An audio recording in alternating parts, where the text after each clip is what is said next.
Got another episode with Colleen Vaughn on how to eat for life.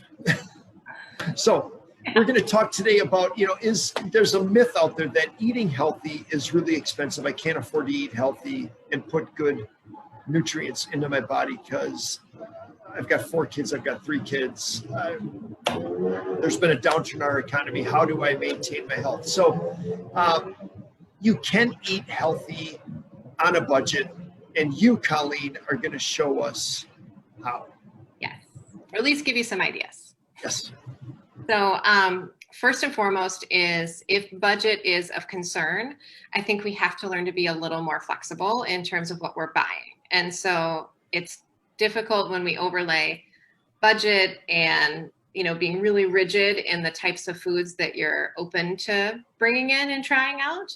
So I think if we can look at it as sort of a fun adventure, like if you're really looking to optimize and be as conscious as possible when you're at the grocery store, definitely shopping the perimeter is where you're going to find the most nutrient dense foods. And so when we're buying food, let's first make sure it's actually food, right? So just because it has a nutrition facts label and it has calories doesn't mean that it actually has nutrition in it.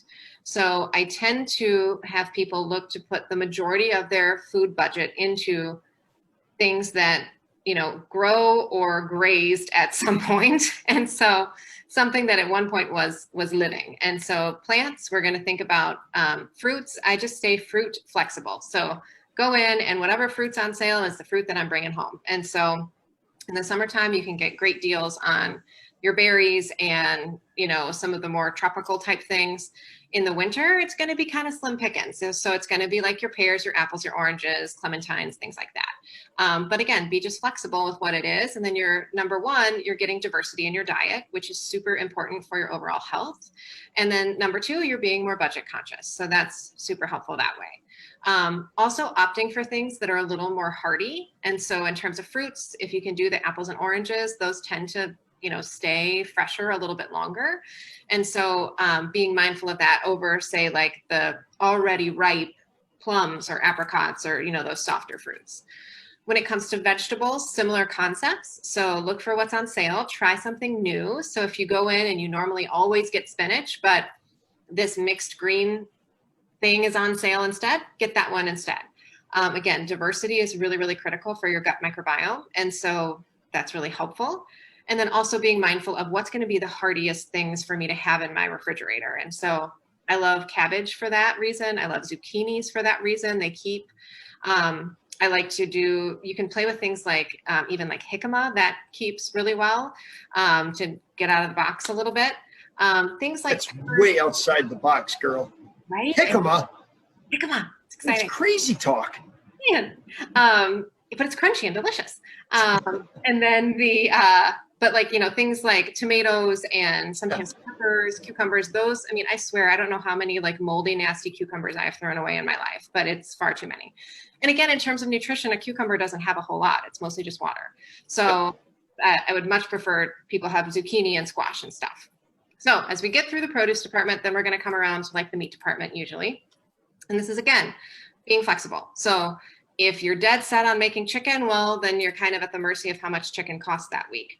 But if you can be a little bit flexible and maybe do pork instead, or beef instead, or turkey, or whatever is on sale, that's a huge win. And, most stores are going to have a sale on some type of protein every single week where it's a really good deal. And if it's something you really like, you can buy more of it and freeze it. So that's always helpful too. And then, go ahead. Yep. No, what I was going to say, so kind of what I'm digging in this conversation is it feels like, I think it's on the Food Network, it's called Chopped. It's like, don't have something you're going to make, but you go into your pantry, this is exciting. What can you make with jicama, chicken, Right? can of squash, and frozen peas with a little bit of cream? Boom. Go. All right, keep talking. Yes. Well, and then actually that takes us into the dairy department. And so here again, we're looking for nutrient density. And so eggs, highly nutrient dense. You're going to get good fats, you're going to get protein, you're going to get B vitamins, all super, super helpful. So buy that 18 pack of eggs. Plus they keep for a long time. And so that's another really good thing to have in your pantry or your refrigerator all the time. And then adding to that. So, are you a yogurt person? Well, if you are, then can you get the unsweetened yogurt that you can do 2 different ways, right? So I can sweeten it up if I want to and put a little bit of honey in it, or I can use it more savory as almost like a sour cream, or use it in cream-based dishes to add a little bit of protein. So thinking, how versatile is this item that I'm about to purchase so that I don't end up throwing it away, because we spend so much money on food, but then we end up throwing away so much of it. It's crazy. So how much, do you really need? What's in your pantry before you go? And then again, shop the sales.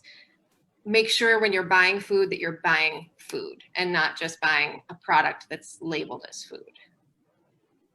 Yeah, so saving money, saving time. You mentioned in a previous episode about the 7-minute meals. And when you've got these things and you don't have a recipe in mind, which is going to be hard so we're dealing with people that potentially don't like to cook. And if they are going to have to cook, I want someone to tell me exactly what to make. So if budget consciousness is a thing, you're better off not having a set recipe. You're just going to buy what's available and on sale that is around the outside of the store. Yep. Nutrient dense.